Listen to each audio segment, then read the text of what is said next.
I'm Lisa Haisha, and welcome to the Legacy Series. Today, my guest is Matt Lucas. And you may not recognize Matt right away, but you will in a couple of years for sure. He is an amazing man. I met him through my soul blazing coaching practice. And when I came up with this idea of doing this Legacy Series, I wanted wise, older people is what I was looking at. Not old, because people like over 35, but people who have really lived and have created a legacy that could really help inspire younger people or people in transition.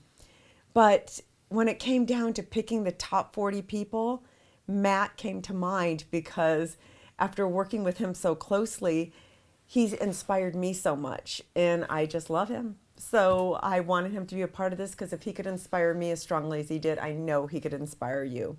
So welcome, Matt. Well, thanks for inviting me here. It's amazing. Yeah, thank you for coming. No problem. I adore you. And well, thank you. Same here. My husband introduced us. Yeah. And he told me, I want you to meet this guy. You know, he's really got a lot of issues. He's got a lot going on. He possibly is suicidal. He's been through a lot. He worked in Afghanistan, and he's, it's pretty intense. Yeah. And I want to refer him to you. And I said, I usually don't take people like that. I like people who are already successful going to the next level or easier. Okay. And creative and just talking about the juice. And then I said, he said, there's something about him though. You're going to connect with him. I said, okay, I'll meet him, maybe one session. And I met you and I was so surprised because you were what Lee said you were, but you were so much more. You are such a rich human being filled with empathy, compassion, creativity, and heart. And that is what surprised me and threw me off. I thought you were going to be this very guarded, protected kind of jerk, who wants to fight the world. I'm going to get you before you get me mentality, especially with, drug addiction or alcohol. So can you share with us a little bit about who you are? And I prefer you share it so I don't step out of line since we've got several relationships going on here. Of course, yes. Many. Do you want me to start at the beginning? Yeah, start wherever you'd like. Okay, I'll just go through my story real quick. Okay. Yeah, I was born in Illinois, a small farm town called Taylorville, a town it's got about 12,000 people. And, there you got to grow up tough and rugged and never show emotion or anything. A man can't cry.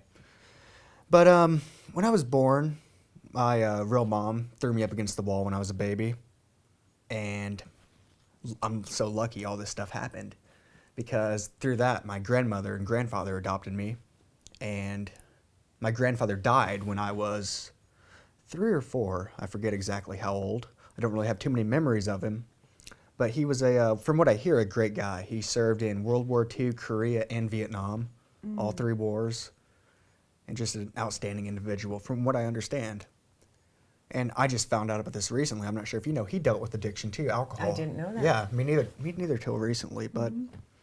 So I was raised by my grandmother, and I just realized, I found out recently how poor we actually were. I had no idea because I got everything I ever wanted, dirt bikes, Christmas time, presents everywhere. I had no idea how little she had, and she did so much with so little. So from there, I started doing Taekwondo from the age of 4 till 8. I was one of the youngest black belts in Christian County. And then I quit that to play sports, started playing baseball. And then when I was about 14, I quit sports because I discovered this thing called marijuana. And I never... I've heard of that. Have you? Yeah. Have you? And I did it every now and then. I never liked weed, but it was cool. So I always wanted to fit in, my whole life. That is the thing with so many successful people. They had this need to fit in. Yeah, exactly. And or something was missing. And it was that hole inside that I hear. I'm in AA, obviously. And, it's a hole that I've had my whole life, never feeling good enough, always wanting people to like me, wanting love and affection. And I was always looking for it in the wrong places with the wrong people, up until recently. So, I started smoking weed, but I didn't like it too much. And then I started playing football. And I got away from the weed, made a lot of friends, so I was finally popular in high school. from my sophomore year till I graduated, I was the cool guy, and that was so new to me. I never was before. And if I can just backtrack, when I grew up, we had nothing to do in this small town. So I, accidentally burnt the woods down, playing with fire with some friends, just stupid stuff that if I were to do now, I'd be arrested for. But from there, 17, I joined this little thing called the U.S. Marine Corps. You may have heard of it. I have. Have you? But before you get into that, all right. I want to just know, what did that feel like, if you even know the moment where you were unpopular, then turned popular, and what that did for you? Oh, okay. Well, you see, I didn't really look at myself as unpopular, but I was just me trying to fit in. And I always had a group, and I was really good at being a chameleon. I could really fit in anywhere. Okay, So, but when you realized, I'm popular, what was that like? I don't know if it was just a day it happened, or maybe it was my sophomore year at homecoming, my number was 90 that year, so I was one of the last ones to come out, and everyone gave me a standing ovation for some reason. I don't know why, but I just felt so good. Like, I finally did it. I fit in.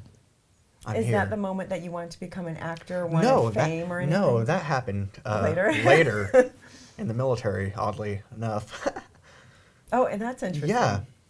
I'll go into that in a minute. But, through that, I joined the Marine Corps. And, I did it to serve the country and my grandfather. And I was pretty upset at 9/11. I wanted to go fight. But recently I've discovered, looking into myself, I had something to prove to everybody. So that's another reason I guess I did it. I had no idea at the time. Okay. But so what happened once you signed and said, I'm going in? I signed, and then for the next 11 months, I signed right when I turned 17. Okay, that's so scary. Yeah. I wanted to do the 16, but I couldn't. It's like, oh my God. I just wanted to go fight. So the rest of my senior... You wanted to go fight because of anger issues inside, or just to prove yourself? I guess just to prove myself, to prove I could, because people were telling me, you'll never make it in there. They said the same thing when I came out here, you'll never make it. And it's all people in that small town who if they can't do something themselves, they're going to tell you can't do it. So you find it very different out here because you're seeing people do it every day. Yeah. So what was it like, first day of training? Oh. Where they're in your face. Well, and I would run. Here's how reality. It went. I graduated high school on June 10th. I went to an after party that night. I didn't drink because I was going to boot camp the next day. Okay. So I went home, drove up to the recruiting station. They took me down on a bus, and I was on a plane that day to San Diego. Not sure if you heard of that place. Yes. Pretty popular. Yeah, grew up there. Yeah, but it was my first time really out of Illinois, and I've never been to California. So we land at LAX. Wow. I'm just looking around in amazement. And we go to the USO, and we're all sitting there. Everyone's nervous at this point. You're all confident on the airplane going, but as soon as you're there, it's like, oh, we're here. This is happening. So this drill instructor with an eye patch, he lost his eye in Iraq. He comes screaming, just the whole drill instructor style. And we're all just completely out of our minds, terrified, like what's going to happen next. They load us on a bus. We all have to put our heads down. And apparently, the boot camp, MCRD, is right next to the airport, adjacent. But they drive around for like 45 minutes, making you think you don't know where... So you don't know where you are, basically. So we get there, and we're up for 3 days straight, doing all the admin paperwork, getting all our gear, all of our camis, running around like wild men, still having no idea what's going on. So that goes on for... What's the point of keeping you awake for 3 days? Is that to just toughen you up? No, not really. It's so they have time to get everything done. Okay. Because there's so much that goes into it, all the processing paperwork. Okay. Everything. How many of them were there? Of us? Yes. There was about 100 in my platoon, I believe. Okay. So about 100 yeah, that of is us. a lot. Yeah. Okay. And I guess during the winter time there's around 30, but it's right when everyone graduated high school, so everyone's trying to get in. So that whole first week is really a blur, to be honest. I have little memories of it, but it's just we were so tired and running around not knowing where we are, what's going on. We're just getting gear thrown at us, head shaved, all that. So then we get into we meet our drill instructors. It's called Black Friday. And they take us in, they sit us down and they give us this massive speech. I couldn't tell you word for word what it was, but What was the gist of it? basically the gist of the speech is you're here, do exactly what we say. That's it. Okay, you are nothing. Yeah, And, yeah. okay. You know, the word I You no have no longer. power, yeah, yes. The word I no longer exists. It's this recruit Okay. or we. It's all just, you know, Okay. the military brainwashing. Yes, So boot yes. camp is pretty much a big blur to me too, because you know I've done so much more afterwards. At the time, it was the hardest thing I've ever done, but you know, because you're up, you're drilling, you go get classes, you eat, you drill more, you go to classes, and that's basically boot camp. I went up to Camp Pendleton for 1 week of shooting. That's where I turned 18 on the gun range. That was interesting. Yes. Learned how to shoot for a Yeah, week. Happy birthday. Well, Oh my yeah, God. exactly. And then we, on your 18, birthday. I'm still living at home and just Yeah. going to college. And then the week after that, it's called the Crucible. It's actually 3 days long. Basically no sleep, no food, just marching for miles, doing crazy obstacle courses, things like that. So you got into the best shape of your life. At that point, time, yes. You're saying you got really strong. And then you went to your first tour was Afghanistan? No, that's my third. Third, okay. What happened next was I graduated boot camp, which really isn't that hard if you can get into shape and take people Yes, yelling at you. yeah. And then they drove us up to the School of Infantry because my job was 0311 rifleman. So I did 2 months there, and that was 10 times harder than boot camp. Because boot camp, they have to give you a certain amount of time to sleep at night. Okay. You know, but you're doing stuff all day, except during the Crucible. In the first few days, there's like no sleep. How much sleep do they allow you after that? It depends, you know. At least 6 hours? Yeah, at least Okay. 6. Okay. 8 to 6. So then what So- happens after that? So when I get to School of Infantry, I'm like, oh, great, we're going to get to sleep at night and all this. No. It's like, there are rules there, but, Oh you my know, God. Yeah. you actually get to sleep more when you're out in the field training, because when you're back, the instructors are up just messing with you all the time. Literally like 2 or 3 hours of sleep a night. I actually learned how to sleep standing up. Then you get yelled at for doing that, but it's Really? Yeah. So other people learn it too? Yeah, everyone does. Because you have to, because you're so sleep deprived. You're just I so guess. tired. So we look forward to going out and training, and we walk everywhere. And we're still not used to carrying all this gear and our guns too. Because in boot camp, it's mostly just camis and marching around and running. Here, you got all this new weight on you, a flak jacket, a machine gun, a rifle, a pack, everything you need. And they make you pack all your gear so it's as heavy as possible. So then what happens after that stage? After that, I graduated from that school. And right after that, I went to my first unit, which was 2nd Battalion, 5th Marines. It was actually right up the road from the School of Infantry there in Okay. Pendleton. And my senior Marines had just gotten back from Ramadi, Iraq. So they were not nice people. And from there, we trained for 4 months, getting hazed every day by our seniors. You're a new Marine until you get back from your first deployment. And I know what hazing is, but what exactly did they do to you? If I you can share. don't know if I can honestly talk Yeah. about all this stuff here. But, Okay. you know, sleep deprived stuff. You know, Okay, it's just- okay, I we'll can't really talk talk later, about. but Yeah, yeah. exactly. Okay. I don't want to get but anybody in trouble torture. here. Yes, Okay. but it's to toughen you up because Yes. in war, no one's going to say, "Hey, will you please sit here while I shoot you?" Yes. It's got to be intense. So from there, I went on my first deployment, and it was called the 15th MEU, but we had a nickname for it called the Booze Cruise, because we got on a ship in San Diego. We went to Thailand, Hong Kong, Bahrain, Guam, Jordan. I went to Petra. That was amazing. Yes. Kuwait. Incredible, yeah. I forget, you know, some of the countries we went to. It was so many. And we came back. And I thought it was a great idea to get married. Yeah, So- of course it was. Yeah, After and that, I when you're vulnerable and yeah. I turned 19 in Kuwait on that deployment. My birthdays are really interesting. 18 in boot camp, 19 in Kuwait. I turned 20 training out in the field, and I got married a couple days later to I'm not married, to my wife at the time. We're divorced now. Surprise, surprise. Yes, surprise. Yeah. You're away the whole time. As and- that happens in the military yeah, quite a bit. Very young. But yeah, yes. I was just immature in that. But that didn't last too long. I went to Okinawa and she cheated on me. Got pregnant by another guy. And it was so difficult because I couldn't engage with her at all. It was just, I was so far away. halfway around the Yes, world. So yes. I came back and I gave her, I wanted to work things out. So I bought a house in Illinois. I was renting one, I didn't buy it. And she stayed there. We're trying to work things out. The baby died because she was drinking and smoking with it. And she kept sleeping with people I knew there, and I just couldn't take it anymore.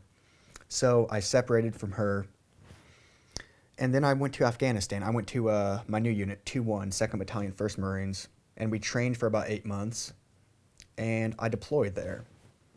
And that was one of the most interesting moments of my entire life, was getting on that plane, heading over there, because that's when it hits, like, I may never come home. Yeah. So I was on the front lines the whole time, living in a mud hut with 10 other guys, no running water, no electricity, except a generator at night to charge batteries.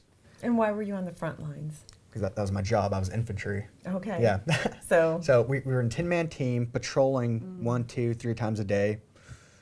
Basically 99% boredom, 1% you find an IED,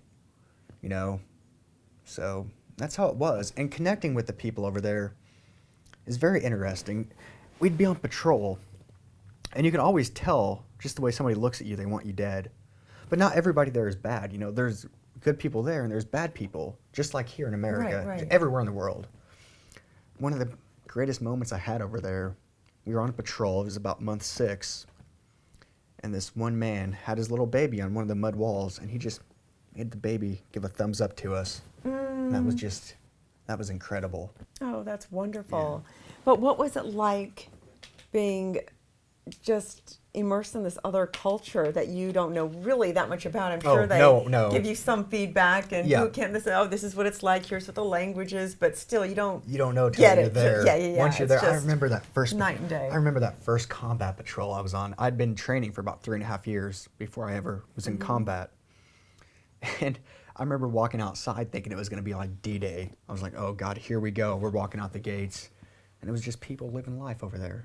It wasn't like bullets started flying immediately or anything. It was just people trying to live and just seeing their culture. No running water, no electricity. People here can't really comprehend that, living in mud huts. Yes, and that's the majority of the people. Yeah. Yes.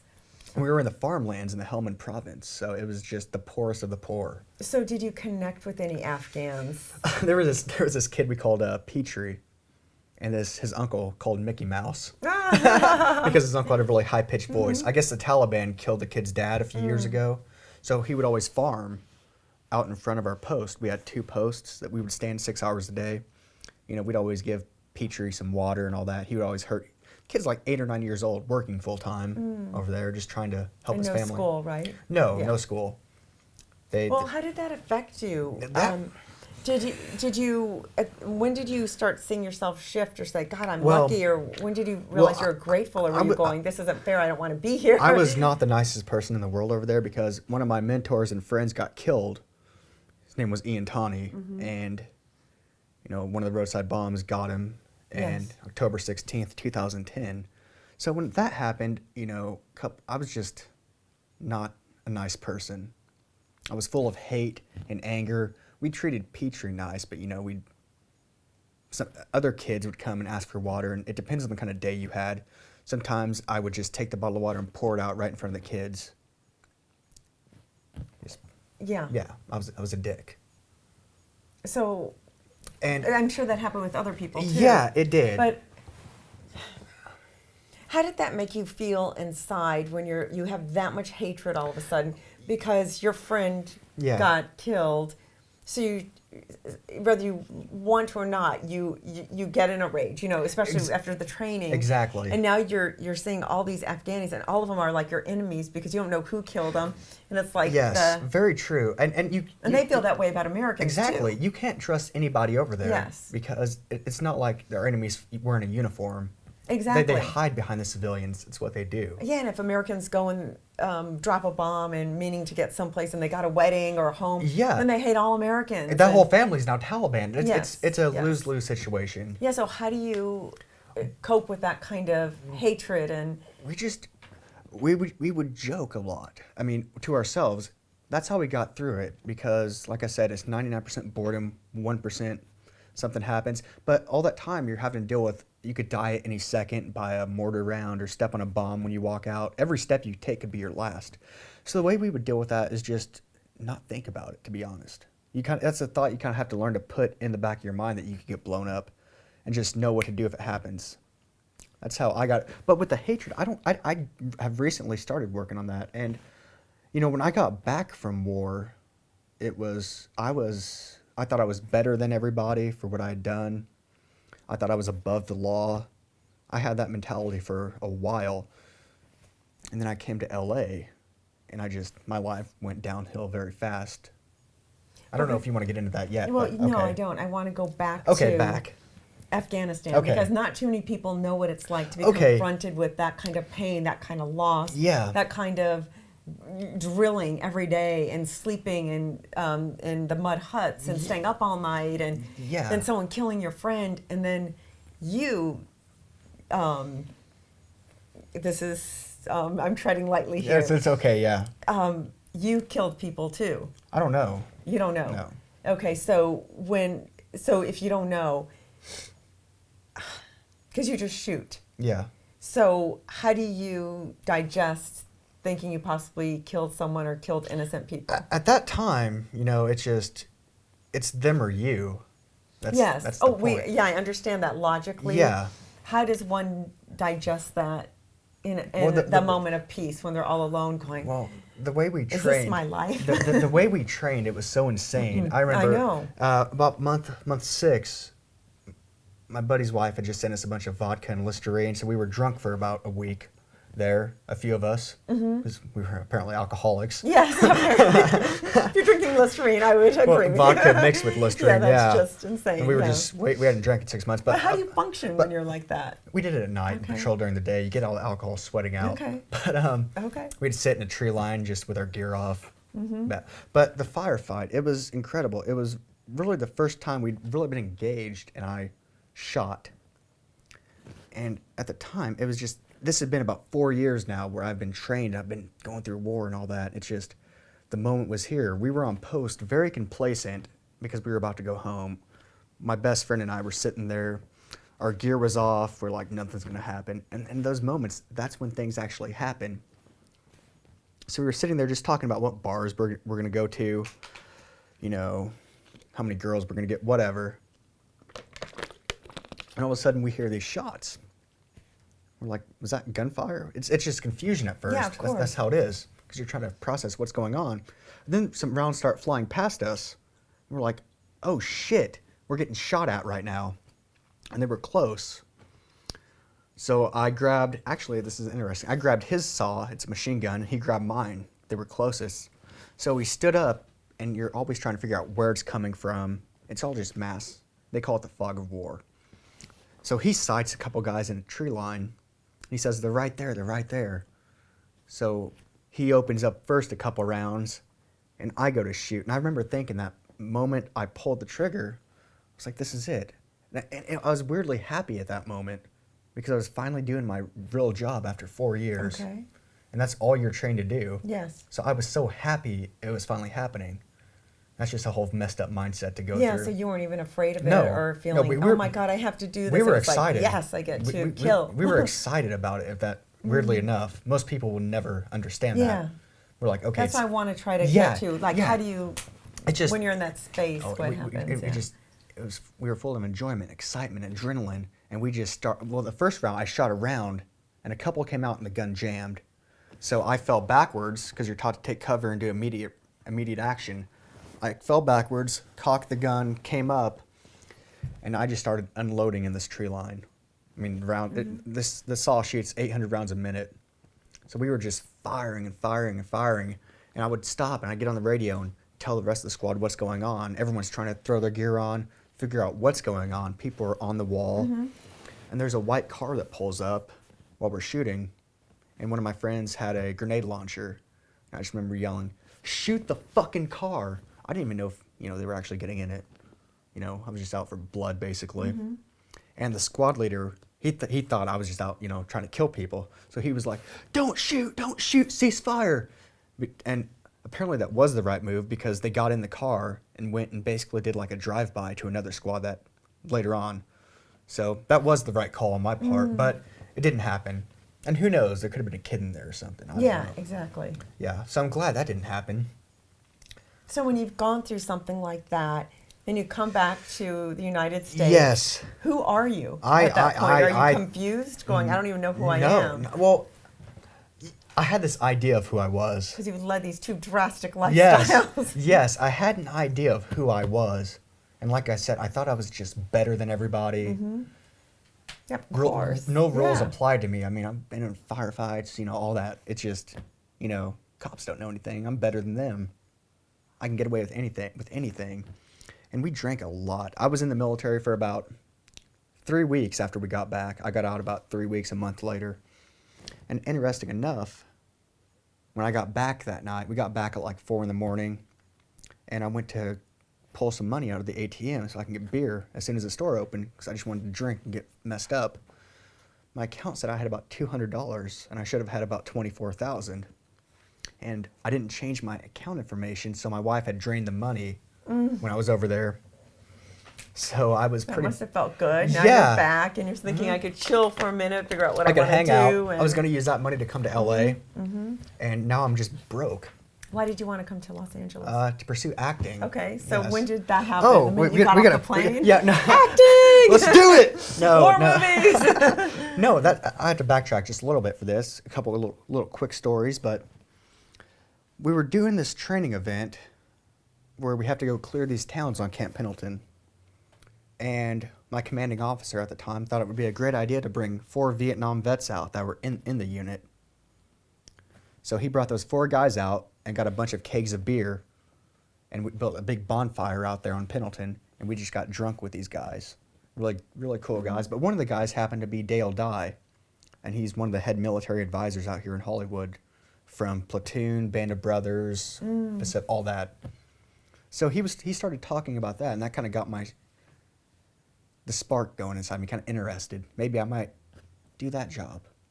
And then about a year later, we were training, and I forget his name, but he was the head makeup artist on Dawn of the Dead, the 2004 one. And he made us look like we were blown up, because we try to train as realistic as possible when the Marine Corps has the money. But that kind of got the other spark going. What really got it, I got inspired really by Matthew McConaughey. And, by his speech? No, not by that. I was watching Ghosts of Girlfriends Past with one of my buddies. We were drinking beer after work one day. And in the military infantry, if you're not out training, you're just sitting in your room all day. It's completely boring. So, and we don't get off till like 5 or 6 at night, wondering why we're still here. But we were watching a movie, drinking beer, and it was Ghosts of Girlfriends Past. And it just I thought that job would be so interesting, fun to do, because it's different all the time. You just get to live. The last thing I wanted to do after the military was work a 9-to-5 job in some office, or go back to Illinois and work construction like everyone else does. So I got out of the military with no money. My car got repossessed, and I was back in Illinois, thinking, how am I going to go to LA and pursue this at all? And then I had no training. It was kind of a pipe dream. That's kind of happened to work out recently. Yes. So I I started going on unemployment because I applied at McDonald's, Arby's, just to get some money to come out here. I didn't get hired after going to war and all that. And I was like, oh, wow, this is ridiculous. Yeah. But luckily I didn't get hired because I'd probably still be there. But so I got on unemployment. And do you believe in fate? I'm starting to, yes, definitely. Some things are just supposed to be what they're supposed to be. be. The way my life is going, it's just so perfect. It's like if I were to tell people, it'd be like a fairy tale story. No one would believe it. Even your wife taking all your money was a gift. It's like, no, that didn't happen. Yeah. But, so I got on unemployment, and one of my aunts had gotten the card before I did because I was staying at her house. And she had stolen a couple $1,000s out of it that I didn't know about. So, yeah, that was interesting too. So you made it to LA. Yes, I made it to LA finally. And I was kind of drunk at the time when I got here because I just got done drinking on the plane and all that. Yes. What else would I be doing? Of course, yeah. So, self-destruction. Yeah, let's do it. Let's go to LA drunk and make it in show business. Yeah, exactly. I'll fit in. Everyone there's AA or drunk. Yeah, well, I didn't know. The AA was so prevalent. I never really knew about it. Yeah, they say if you want to make it in LA, you have to be at least AA, Jewish, and gay. Yeah, I didn't know that at the time, but I've never really heard of. I mean, I've heard of it, but I didn't know anything about it. So I basically couch surfed for a while when I got here with friends and started doing cocaine, and that became my life. I did that first line, and I just felt like I was 10 feet tall. I could talk to any girl, get anything I wanted. I was so confident on coke, and I fell in love right away. So I came out here to pursue acting, and I pursued cocaine instead. Okay. So eventually I moved to Koreatown in a small studio apartment, and I was there with a buddy sharing it with him, a guy I was in Afghanistan with. I no longer really talk to him, but I don't know, we just kind of lost touch and all that. But luckily he was there because I could pay my $400 in rent and spend the rest on cocaine, and when I couldn't get cocaine, I'd get vodka. Okay. So I remember sitting there one day. He was off training doing something for about 3 weeks, and I had an 8-ball of cocaine, about a 12-pack of beer, and a pack of cigarettes, and I was really high, thinking, how could my life get any better than this? That's how crazy I was at the time. That's where you were. So eventually I became homeless. You know, I couldn't afford rent. My unemployment ran out. Wasn't looking for work. Surprise, surprise. Yes. Apparently it runs out after a year. Alcohol, yeah. I don't know how that works, but so I was broke and I became homeless. I met this man on the street. I was homeless for about a month and a half, just hiding. I was so embarrassed. So I ran into this guy named David Phillips. I passed his apartment 3 times. And he asked me on the 3rd time, why do you look so sad? I was like, I don't. I was homeless, and of course I was sad on the inside. I was destroyed. I was just a rubble. Yeah. It was insane. So I met him, and you know, he mentioned he was gay and all that. And I'm thinking, oh wow, here we go. He's gonna try to sleep with me or something. Give me $20. Yeah. Yeah. But he didn't. He's saved my life. He's become like a father to me out here. And he's asked nothing in return except that I pay it forward to somebody else. And without him, I couldn't afford going to all these crazy acting classes I'm going to now that are expensive, because I get a disability check. Yes, yes. And that's it.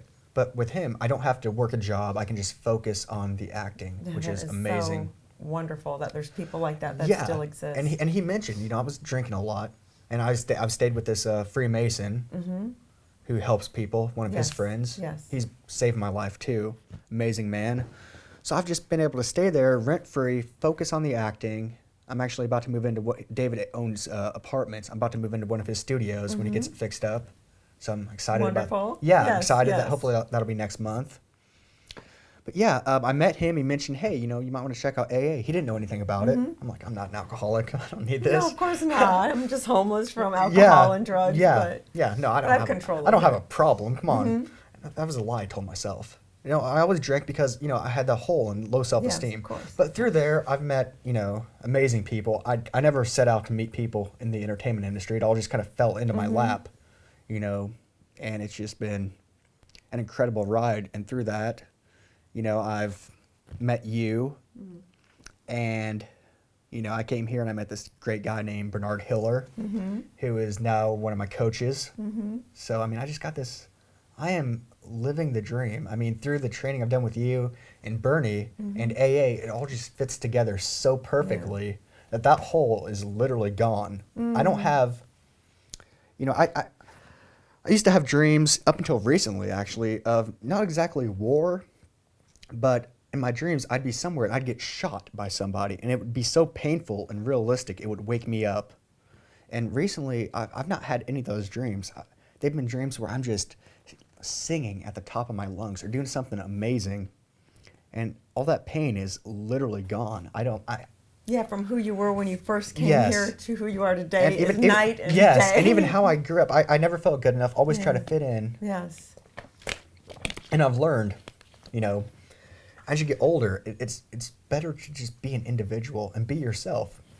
Because be the best you because everybody else is already taken. Yes. And I love one thing Bernie says. He says, the first question he asks you is, what do you bring to show business that we don't already have? Yes.